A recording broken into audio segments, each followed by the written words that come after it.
The House CAT Committee will come to order. Will the clerk please take the roll? Chair Green. Present. Representative Coons. Present. Wenzel. Here. Schmaltz. Here. Schreiber. Fairbairn. Here. Lindsay. Here. Scott. Present. Andrews. Here. Bartlett. Here. Skaggs. Here. Madam Chair, you have 10 members present. You have a quorum. Thank you. Representative Schmaltz moves to adopt the minutes of May 13th meeting. There being no objections, the motion prevails. Well, good morning, everyone, and thank you for being here today at the Communications and Technology meeting. We have a very robust agenda ahead of us with expert presentations that touch on critical areas shaping Michigan's digital and technological future. First up, we will have, and we're honored to welcome David Lewis, who is the state president of AT&T, and Brent Schroeder, FirstNet Territory Manager for Michigan at AT&T. They will provide us insights into AT&T's network and the progress of FirstNet, the nationwide public safety broadband network, and its specific impact on our region. Next, we'll turn our focus to a foundational piece of Michigan's broadband strategy known as the BEAD program, where over $1.2 billion are coming to the state of Michigan.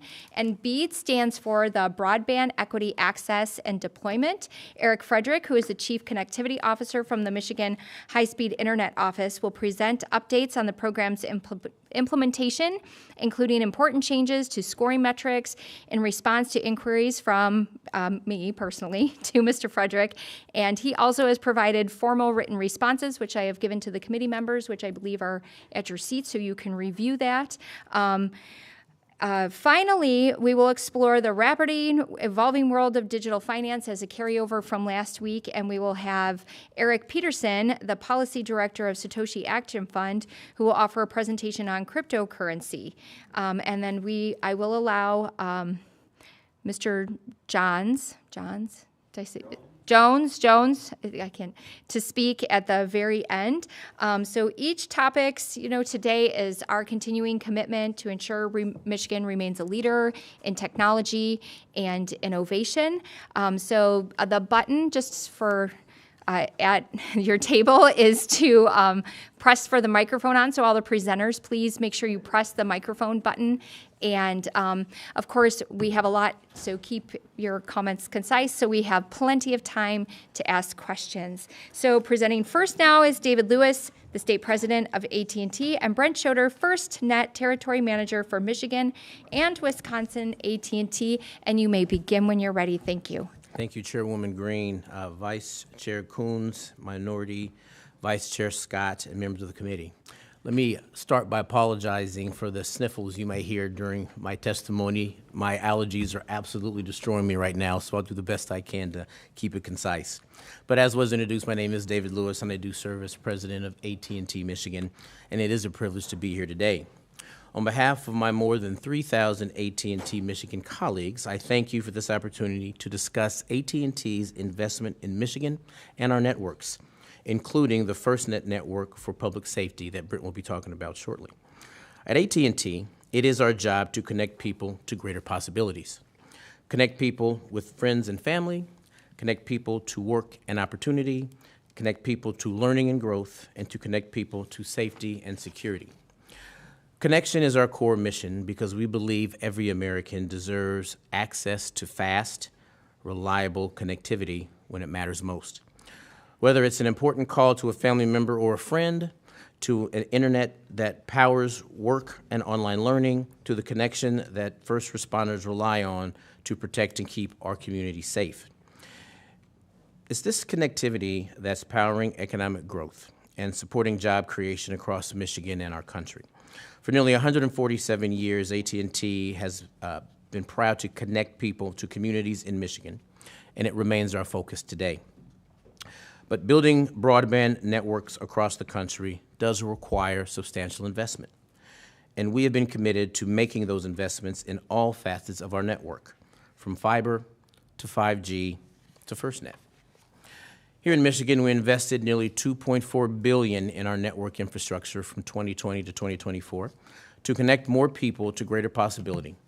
We're investing in our networks in cities and communities throughout Michigan. We're also investing in our fiber network.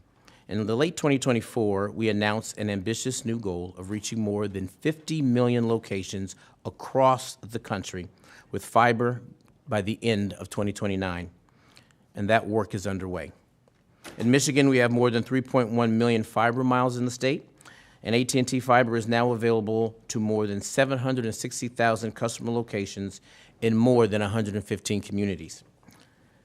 We are focused on building networks for the next century. To better serve our customers with faster, more reliable services, we are actively investing to modernize our networks that will power us for the next century, not the last one. We are working to exit our legacy copper network operations across the large majority of our wireline footprint by the end of 2029. Throughout this transition, no customer will lose voice or 911 services. We develop products like AT&T Phone Advanced, a digital phone service that uses our reliable wireless network and any broadband connection as a reliable alternative to plain old telephone service, as we refer to as POTS. Today, AT&T Phone Advanced is available across our entire 21-state footprint, including Michigan. We're also focusing on keeping our networks and our customers secure, as cybersecurity is one of the biggest challenges facing our ever more connected world. We operate one of the largest networks in the world, connecting more than 100 American families, friends, and neighborhoods, plus nearly 2.5 million businesses. As we are committed to keeping our customers' data safe and protecting the integrity of our network. AT&T remains a robust security policy that includes a comprehensive set of security controls based on various leading industry standards. Our approach to cybersecurity is this: dynamic, with the ability to scale up or down depending upon the needs of the day, designed with solutions in mind for every level of attack, from web-based threats like phishing to ransomware attacks, and constantly innovating and investing to keep up with the fast-paced evolution of our networks and to stay ahead of bad actors so we can stop them in their tracks. AT&T's Virtual Security Operations Center is monitored 24 hours a day, 7 days a week, 365 days a year.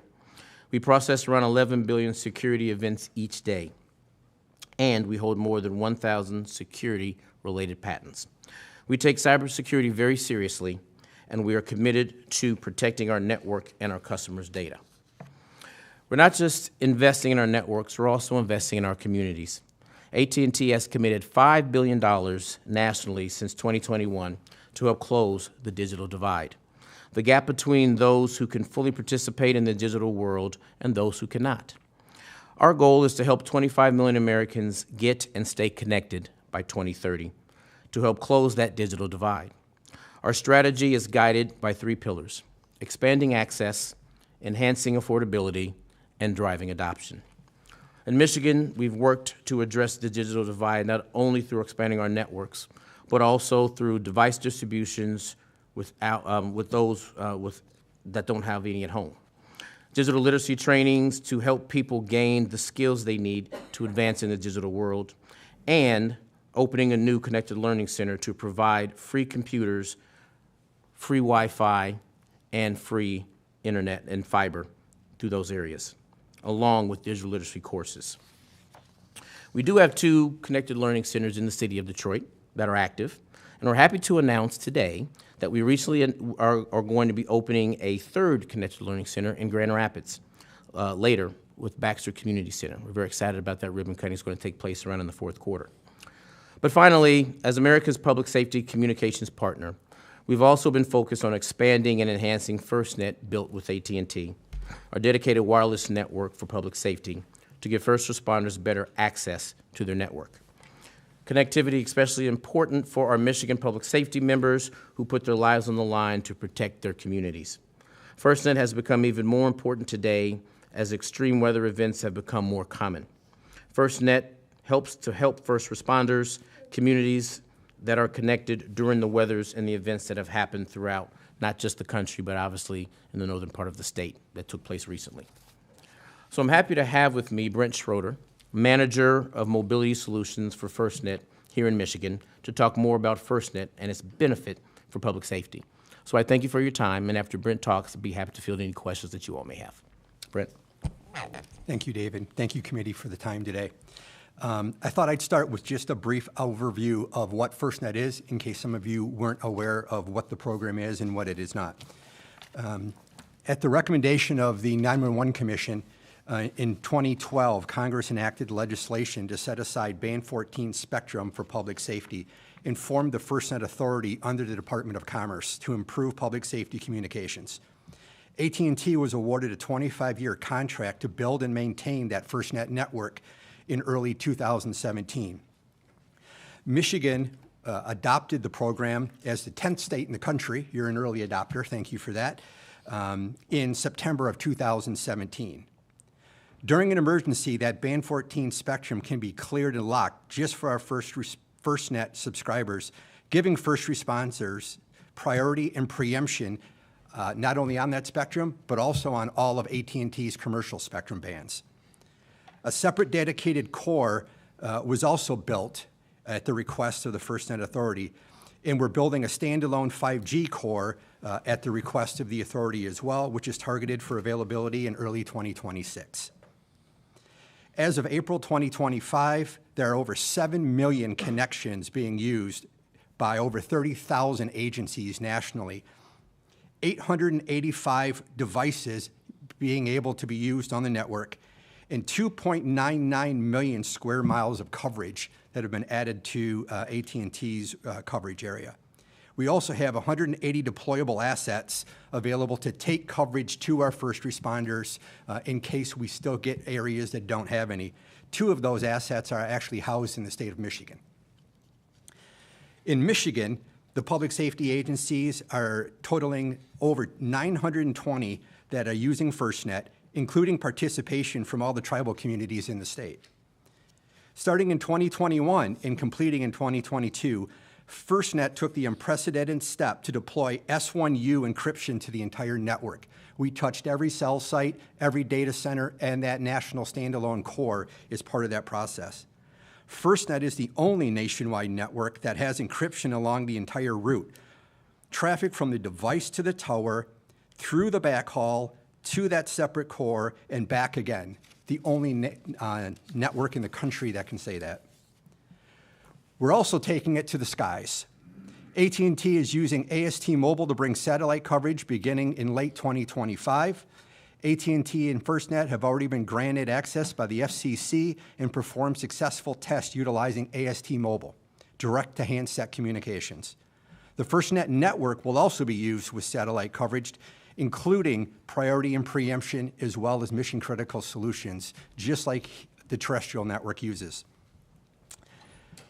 Since the beginning of 2017, we have 240 additional sites built in the state of Michigan, including 23 that were specifically selected by the state to expand rural coverage. 17 more sites are coming in 2025. 4 of those are already on air. And we've rolled out Band 14 wireless spectrum set aside specifically for our first responders on more than 1,800 cell sites across Michigan to provide public safety with truly dedicated coverage and capacity. We're also doing a new network modernization project, moving to an Open RAN hardware standard at every site in Michigan with targeted completion nationally by the end of 2027. While we're at those sites, we're also adding any 5G or Band 14 and capacity that is needed. I'd also like to give you just a brief recap of how FirstNet worked during the ice storms that took place in the state just a short time ago. There were 12 counties impacted in northern Michigan, and I'm sure you're all well aware. 30 individual SATCOLT requests, which are those devices or those trucks I talked about, those assets that we would deliver coverage to, had come into AT&T for service. Those 2 SATCOLTs plus the 7 additional were brought in from neighboring states and were operational during that week and a half to 2-week event. We also brought in 300 generators and staged those and deployed those as needed. We also were active in the state's SEOC. I was there 24 hours a day for 10 days. We were also in person in multiple EOCs throughout those affected areas with people actually on the ground, facilitating assistance to our local communities. In conclusion, there are a couple of quick things that I'd like to bring to your attention as it relates to the FirstNet Authority and where we go from here. One is reauthorization. The FirstNet Authority is due to be reauthorized by Congress. That's done on every 5-year basis and is currently in process for a 2027 reauthorization process. They also reinvest into the local states as well as the National FirstNet program. With reinvestment dollars, they've committed to $2 billion over the next 10 years to upgrade those deployables and to add cell sites. We're also meeting with the state of Michigan beginning at the end of June to determine where those next sites are that they would like to prioritize in the process. Thank you very much for your time. David, I'm going to turn it back to you. Thank you. I'm glad to have, field any questions if you have any. Well, thank you so much for your presentation. And committee members, if you haven't gotten the full lowdown on this FirstNet, I just encourage you. It's a great resource for your communities. And I also just want to thank you for then serving those who serve, because it's a great service to our first responders. Are there any questions? My quiet committee has no questions. Thank you so much for your Glad time. to follow up if there are any after committee. Thank you so much for Absolutely. your time. All right, next to present is Eric Frederick, the Chief Connectivity Officer from the Michigan High Speed Internet Office, also known as MIHI.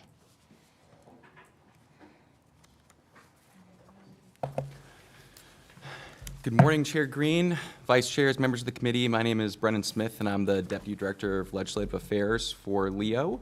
I know you've already had the pleasure of meeting Eric and having Eric present before this committee, so I'm going to turn it right over to him to provide an update.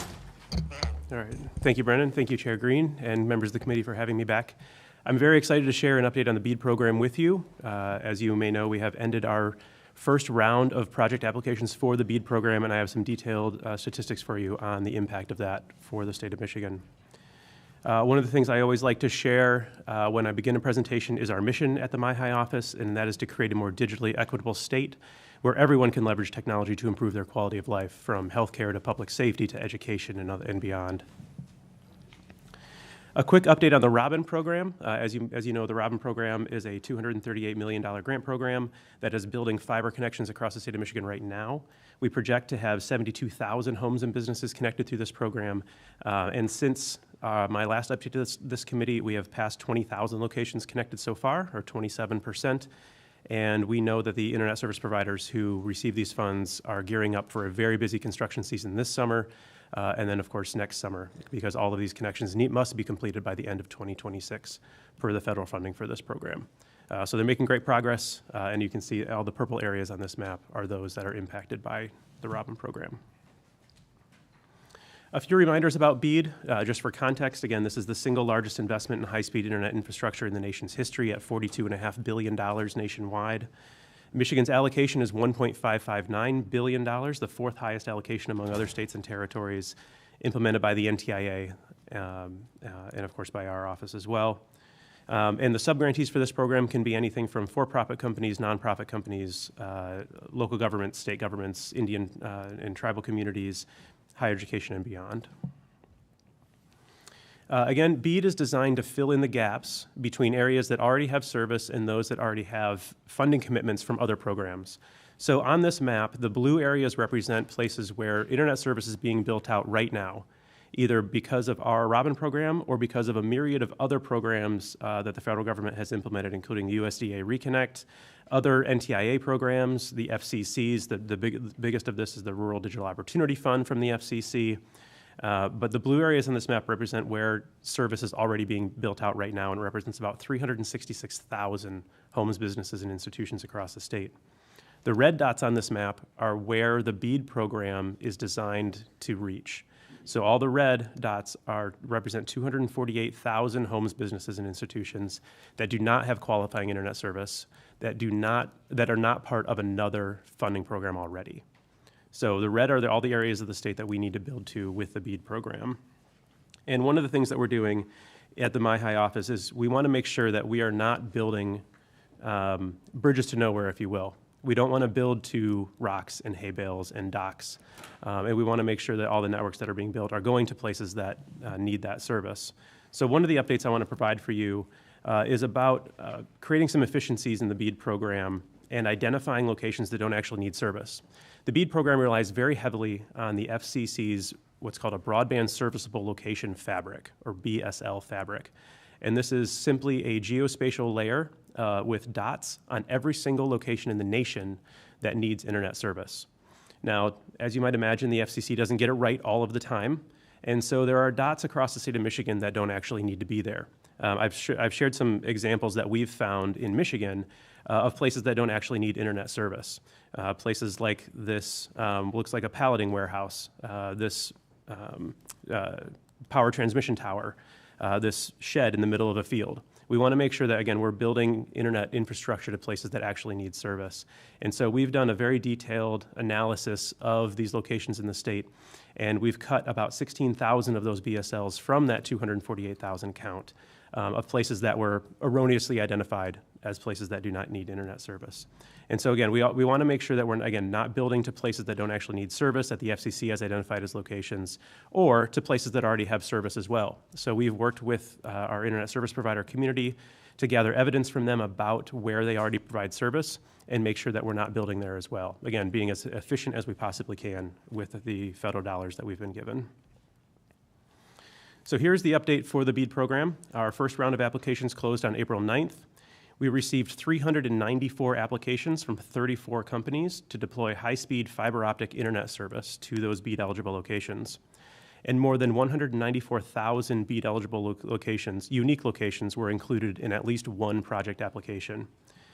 Before the deconfliction of overlapping projects, because our applicants were allowed to design their own project areas, a feature of the program that we designed to build efficiency into the effort, there were 476,000 BEAD-eligible locations included in those projects. Again, 194,000 of those were unique, but this shows that there was significant competition among the applications that did come in. There was a total request of $3.557 billion in total project cost, $2.4 billion in subsidy requests, so actual grant dollars, and then $1.15 billion in private sector matching dollars that were brought to the table as well, which is a considerable response from the internet service provider community to the program. So again, these numbers are before deconfliction, which is a process that we're going through now with overlapping projects. And the individual projects that we received were wide-ranging. One project proposed to serve just three locations. It was a very small project, while another was proposing to serve more than 40,000 locations across the state. And they range from anywhere from $1,400 in grant request to $300 million in project costs. So a great variety of projects came into our application system, and we are seeing very similar results to those in other states that have come before us and run their first round of BEAD applications. Spatially, the red on this map shows all of the places in the state where we received a BEAD application. So you can see it stretches from one corner of the state to the other. Any of the blue areas on this map are project areas where we did not receive an application, and I've color-coded those by density. So you can see the darker the color, the more eligible locations there are there, just to give you an idea of the number of locations that are left and remaining in the BEAD program. So after we deconflict this first round of BEAD applications, we will be holding a second round of BEAD project applications to, again, get to all of these places that did not receive a bid. As you know, the BEAD program is different than other grant programs in that we have to reach all of these places. It's not pitting one community against another. All of these places need to get internet service. So we want to make sure that we open up another round to make sure that all of these locations are included in a project application. But again, this shows, the red on this map shows where we did receive a project application during this first round. A little bit of an update on the timeline. As you can see, we're here in May doing our round one review. We are in the thick of reviewing and scoring those project applications, looking at all of the engineering files, all the financials of the companies that submitted their pre-registration. And then we expect to open a round two for applications sometime mid this summer. We did receive, and every state received, a 90-day extension on the due date of their final proposal. This was not anticipated from the NTIA. So that would put the due date of our final proposal later into the fall this year, as the NTIA wants to make sure states have enough time to implement that second round and make sure that all of those locations do get connected. We would then have to wait for NTIA approval on that final proposal. Again, that's the list of all the locations, who is getting the grant funds and how much, before we can sign grant agreements, but we can work on those grant agreements during that time and get them in order. And then our projects are estimated to begin beginning of next year. The last update I wanted to give was on our third program, which is the Mitten program. MIHI had received an approval and award of $20.5 million to implement the state's digital equity plan through the NTIA's Digital Equity Capacity Grant Program in July of 2024. We quickly began a procurement process to identify regional organizations to host digital navigators as part of that plan that was approved by the NTIA. However, last Friday, MIHI received a termination of award for that Digital Equity Capacity Grant Program. The program was estimated to serve more than 200,000 veterans, rural residents, aging individuals, low-income households, and others by addressing many of the things that Mr. Lewis from AT&T mentioned: cyber safety, workforce development, digital skills, telehealth, access to devices, and those other barriers of the digital divide. This is a list of those subgrantees that were impacted by that termination notice, and we are working to close out that grant as we speak. So at that point, I'd be more than happy to take any questions that you have. All right, thank you for your presentation. So I know the legislature has kind of been hands-off with this on the last couple years. They didn't have a former cryptologist, though, who was very actively engaged in technology. And as you look at that map, my district is completely red. So we are completely not served, and clearly then people have applied for this. So what I was disappointed, and why I sent you the letter, and I thank you for your expeditious response, is when you last met with us, you were already in the process of changing the grant process. Why didn't you communicate that with us at our last committee hearing? Are you referring to the minimum scoring criteria? Yes, yes. So the change that we decided to make was based on input that we got from the internet service provider community. We were waiting to see if it was going to be approved by the NTIA, and we had to wait a month for that approval.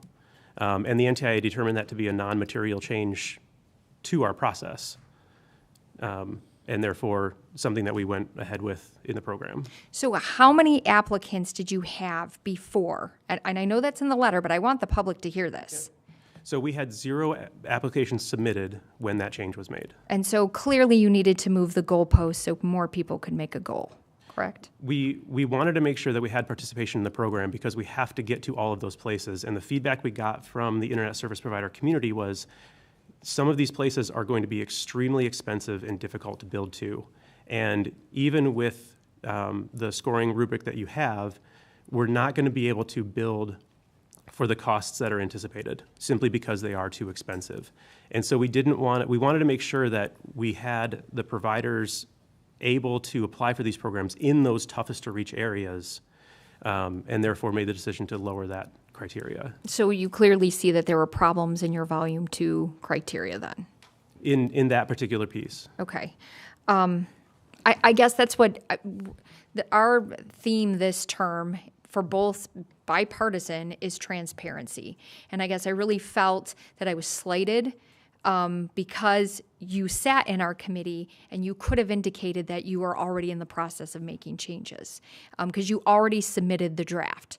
And I guess I would just appreciate I want to help you because clearly I need this to go to my district. And Representative Arbit, Representative Andrews, clearly Representative Fairbairn needs this to go to his district. So we want to help you, but if we don't have a transparent process in communicating with each other, because we know a lot of people that are happy to help you with this. And so that's why I sent the letter. I know it was pretty intense, at least from hindsight, I look at it because I was pretty fired up. So I thank you for receiving that. I have another question is why weren't there public hearings then? If you knew there was a problem, why didn't you receive more input?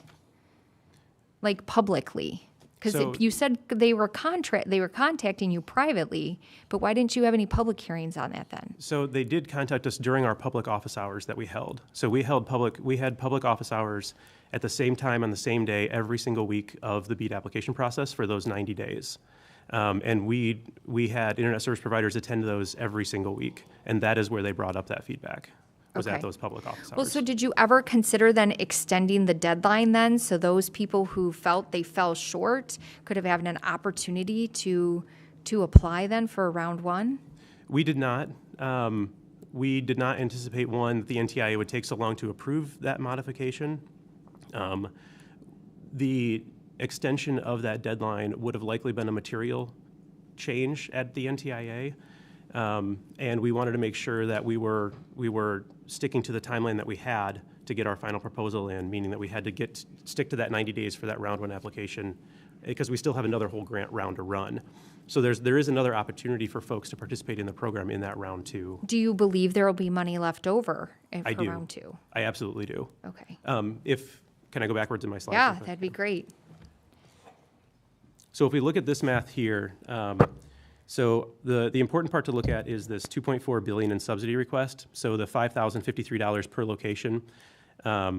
If we apply that same that subsidy request per location to the 194,000 unique locations that were included in those applications, that's just short of $1 billion in subsidy request. So if all the projects that are funded that we received through here after deconfliction in deconflicting the overlapping projects, we'll still have just shy of $600 million left for round two, which is a significant amount of money. Thank you. Yep. All right. Let's go to the committee. I'll pause. Representative Coons. Thank you, Madam Chair. Well done. Do you foresee any changes in round two requirements? From MIHI? Yes. No. The big unknown at this moment is what the NTIA intends to do with the BEAD program.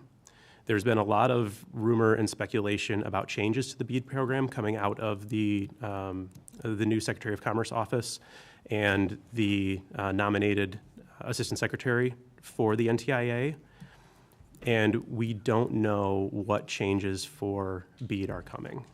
That would be mainly your digital equity staff, wouldn't it? That's what. So the digital equity program is simply terminated.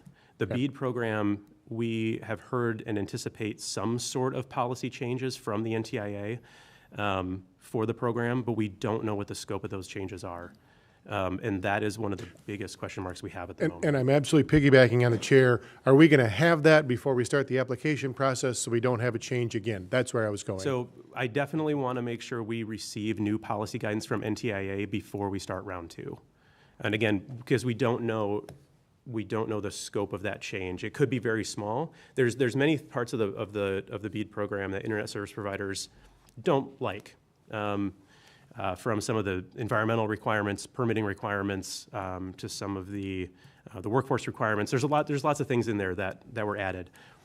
There's things that the NTIA could do to keep the program moving along and make some of those changes that more align with the administration's priorities. But there's also changes that could be made that could entirely upend the rest of the BEAD program.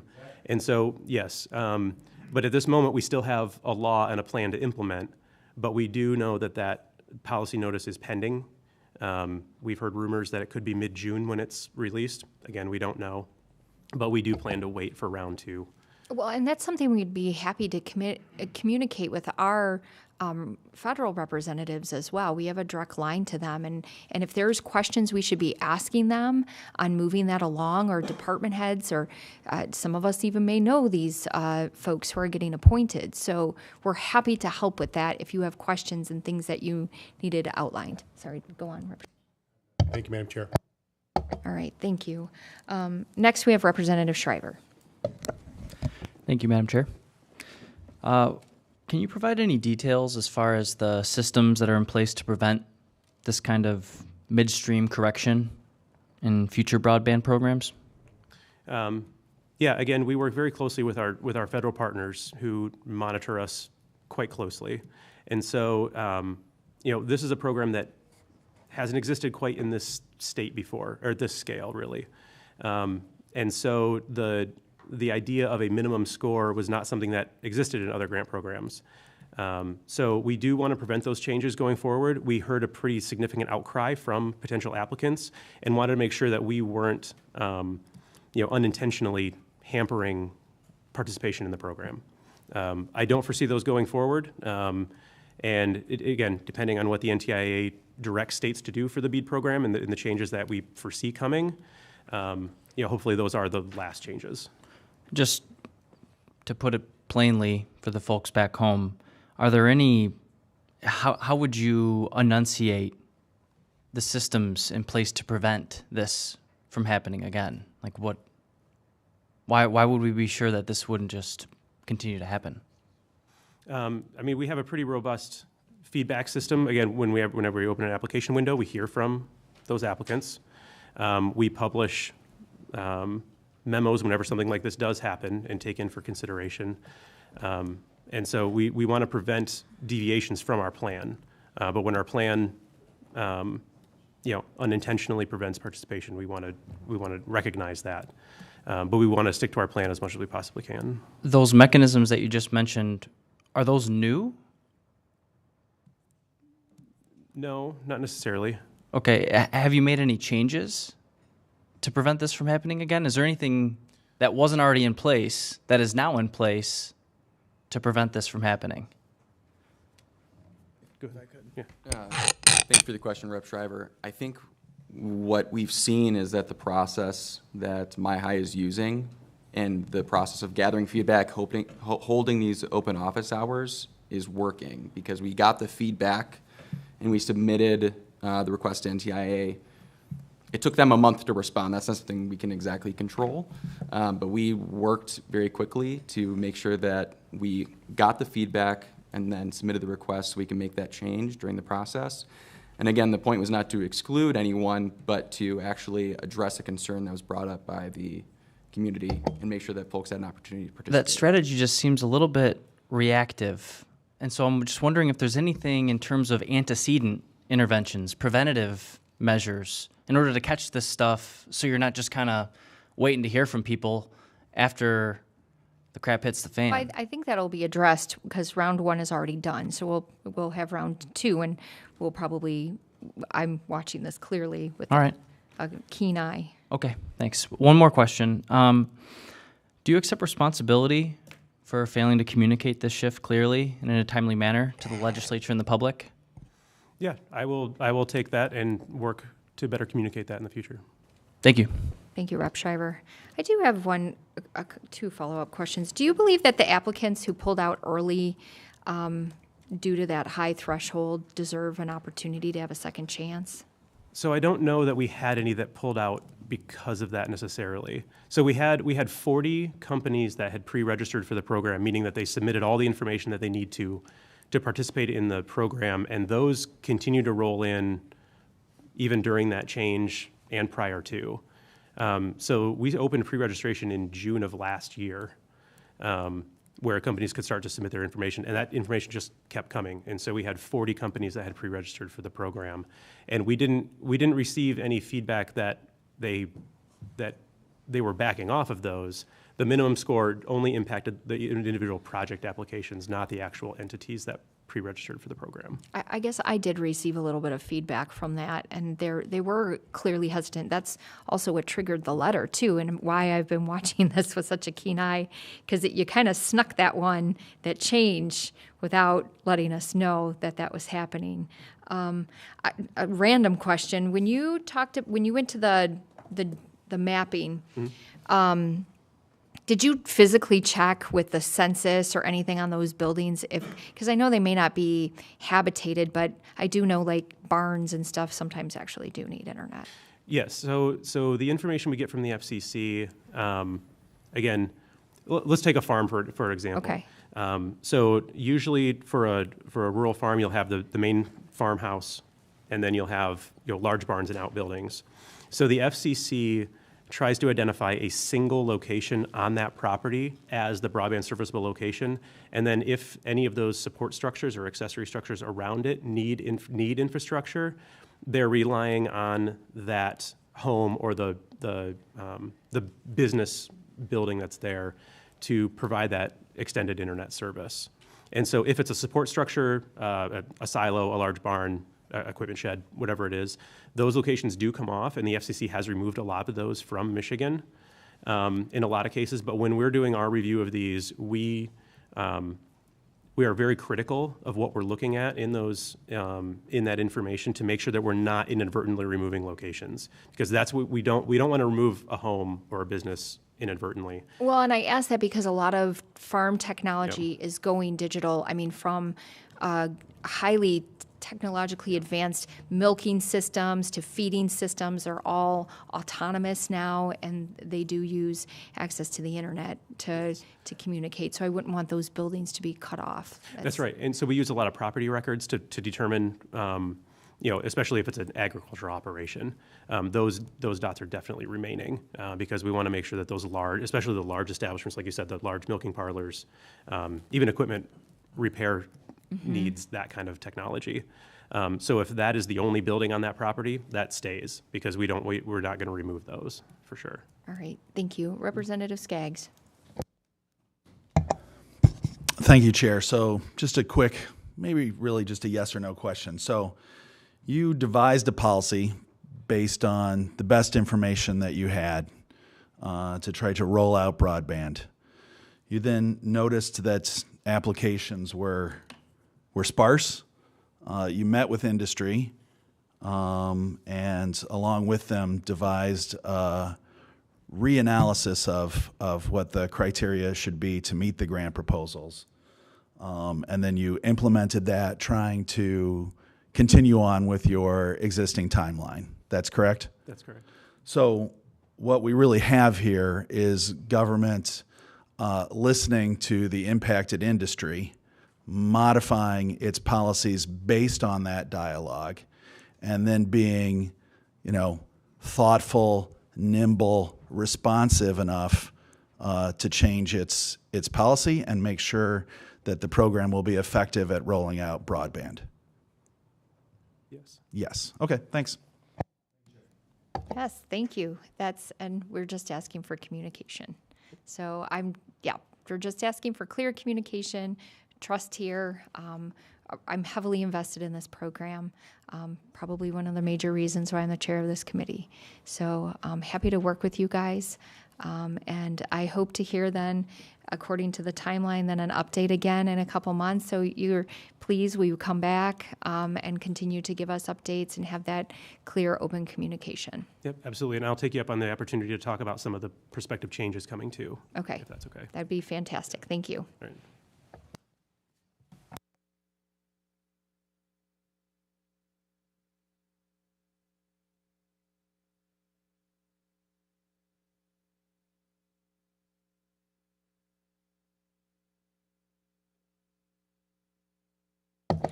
All right. So next to present is Eric Peterson, the Policy Director from Satoshi Action Fund, and he will continue our committee's conversation on that digital asset management. Is he here? Eric Peterson? All right. So no Eric Peterson. All right. So move it on. Then Dee Jones.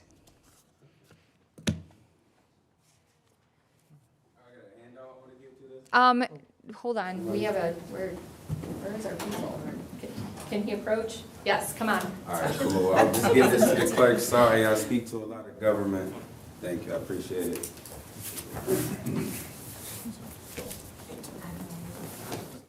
Okay. All right, and you said you needed 3 minutes? Yep, that'd be good. All right, that'll be fantastic. Doing everybody, I'm D. Jones. I got my cousin here. He's an esports and gaming Division I athlete at Texas Southern University. He actually died playing physical basketball. They brought him back to life out there in Texas. And so he's really a miracle child that's really doing beautiful things that's going to be a generational leader. I am a gaming and esports pioneer. I helped the city of GR invest in the esports. Esports is an actual pillar for economic development and violence reduction. I also helped GRPS build 6 esports labs. I was the person who connected AT&T to Baxter Community Center, so the reason why that innovative lab is going to happen is because of me. I also help KDO invest hundreds of thousands in the infrastructure and esports. Also, the person who's developing the City of GR Summer Initiative, where I have the Ohio State University. I'm from Chicago, so I don't care about the beef of Ohio and Michigan. But I got the Ohio State University, Ferris State University, Michigan State University, the University of Michigan, all educating students on streaming, shoutcasting, podcasting, and all of these different things. We also have a cryptocurrency based here called the Playfield token, PFT. I know that Satoshi has at least 100 billion and like 108 billion. At the time, I believe Bitcoin is like 107 or 106,000 right now. But eventually, Playfield token, that's going to be here. This is a coin that was actually created by two people, Alex Thomas and Fashion River. And so it was two African Americans that developed this coin. As we're using this for an educational equity, being able to provide people like immigrants and people who don't have internet access, as we have people here like AT&T who is working to increase digital access and equity to underserved communities. We're also looking to increase the equity with our Playfield token with bit bonding. I also was invited to an event in Canada called Consensus, where Larry Fink's head of his crypto reserve, Eric Trump and Bo Hines, Donald Trump's executive crypto reserve head, was all going to be there, but I couldn't get across the border. But I did connect with an organization called Party, P-A-R-T-I, where I was able to connect with them, the COO who actually handled $1 trillion investment portfolio. We're actually going to be partnering, but they have revenue splits from 90 to 99%, instant payments from crypto, and they also have, what was the last part? I can't think of the last part right now. But we're going to be partnering. This is going to be innovative for our state. We're going to basically create digital equity and innovative access and equal access to gaming, streaming, where people will actually be able to stream, learn about cryptocurrency, where we're actually going to have PFT integrated into this system and be able to create some equity. So I'd love to be able to speak to you guys further about cryptocurrency. As I am the pioneer, I am going to be on the news consistently. I have at least 4 news articles in the GR area that's going to go out about the Summer Initiative and digital finance and NIL. So love to speak to you guys further about cryptocurrency, PFT, Playfield token. We'll also have ATMs in 2026, and I'll be speaking to the United Nations again in 2026. So I have global goals for this and already have a lot of traction. I also help Harvard Business School develop their online platform for entrepreneurship to launch successful ventures. So very high level entrepreneur doing beautiful things for our state, and we have a coin that's eventually going to be valued at trillions too. Thank you. All right. Well, thank you, Mr. Jones, and I hope you know how to get a hold of us. That please contact our offices, and if you are interested in setting up individual meetings, I'm sure folks would be happy to do that. So, all right. Yep. Okay, so I saw some guests showed up late. Mr. Peterson, you have about 5 minutes to share, please. Thanks.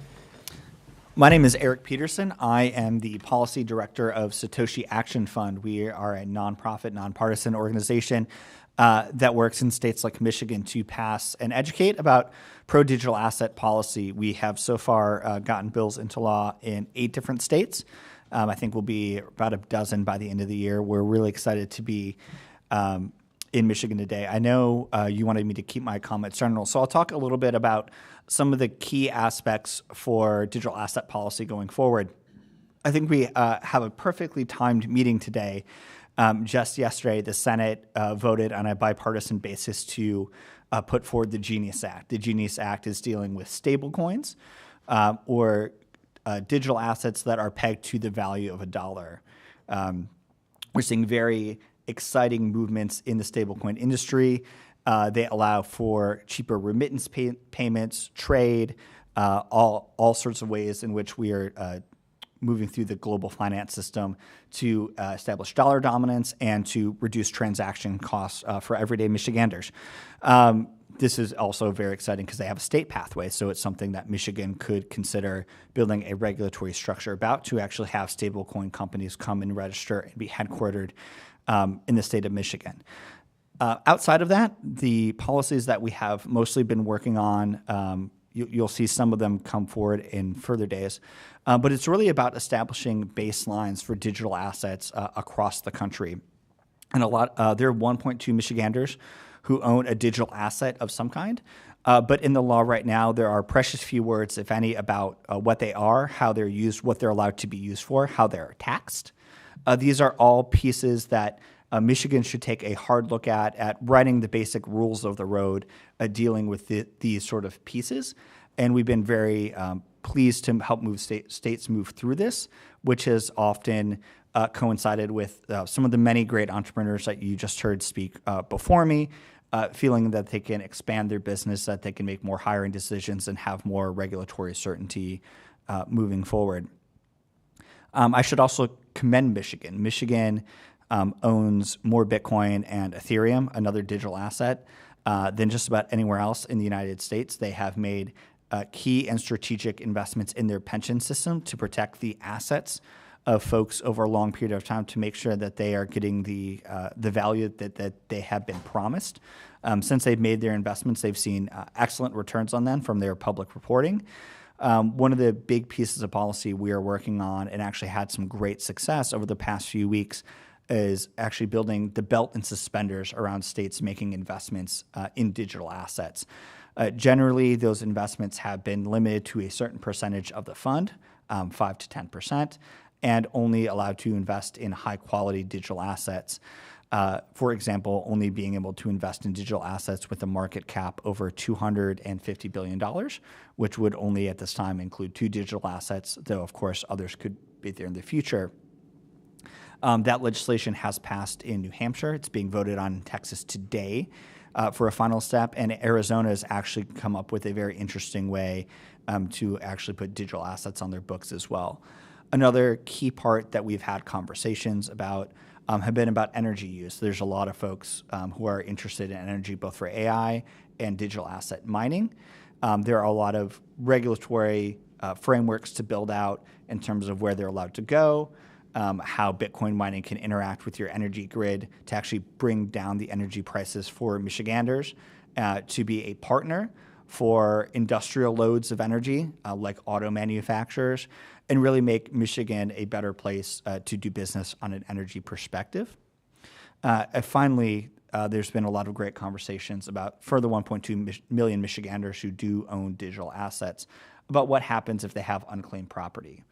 We've been working with treasurers across the country to update their regimes regarding unclaimed digital assets and actually allowing the state to hold digital assets in their native forms for a period of time. So if folks lose access to their Bitcoin, they could actually recover it in kind rather than having it being liquidated immediately. All of which to say there are lots of opportunities coming down the pipeline for Michigan to expand its leadership into digital assets, to create the belt and suspenders approach that is needed for the Michiganders who own digital assets today. And I think most importantly, make Michigan a place where you can hear the entrepreneurs who are behind me thrive and want to build their businesses out here. With that, I'd be happy to take any questions or have any subsequent meetings with this committee. Thank you so much for your time. So I do have one question. Well, I have 2 actually. The first one though is, are any of those bills that you're talking about, do they have consumer protections put in place? Because I've heard actually a couple stories even since our committee last week of how many people are being scammed through the cryptocurrency. And we have a lot of legislators who are very hesitant to operate in that field. Yeah, so on the consumer protection, one of the pieces of legislation I didn't talk about, though I'm sure you've heard about, are the kiosks. So folks put cash in, they purchase cryptocurrency, and oftentimes they send that cryptocurrency to somewhere else in an irreversible transaction. That's not really cryptocurrency per se. It's what it really is social scamming. But we've been working with states across the country. We're about to put out a research paper on this about good ways to protect elderly and vulnerable populations from these specific types of scams. I think you can build out very well thought out ways to protect those without actually going after the cryptocurrency, which is just the newest form of gift cards or debit cards or Apple cards. Everyone's familiar with those sorts of scams. On other sort of consumer protection questions, all of the exchanges that folks might purchase cryptocurrency on are regulated by the state of Michigan with a money transmission license, so they're regulated in the same way that a bank or a credit union is. So there are some fairly good consumer protections on there. One thing we've also really highlighted as a consumer protection, we've protected the right for folks to self-custody their cryptocurrency. The number one way to keep your cryptocurrency safe is to not keep it on an exchange, but to have control of it yourself. This is really the innovation of cryptocurrency, and coming up with a legal framework that protects the rights of Michiganders to self-custody their cryptocurrency, we view as a core consumer protection. Do you have any questions from the committee members? All right, being none, thank you, Mr. Peterson, for coming today. And Representative Goetz, we don't have any absent members, so never mind. There being no further business before the committee stands adjourned.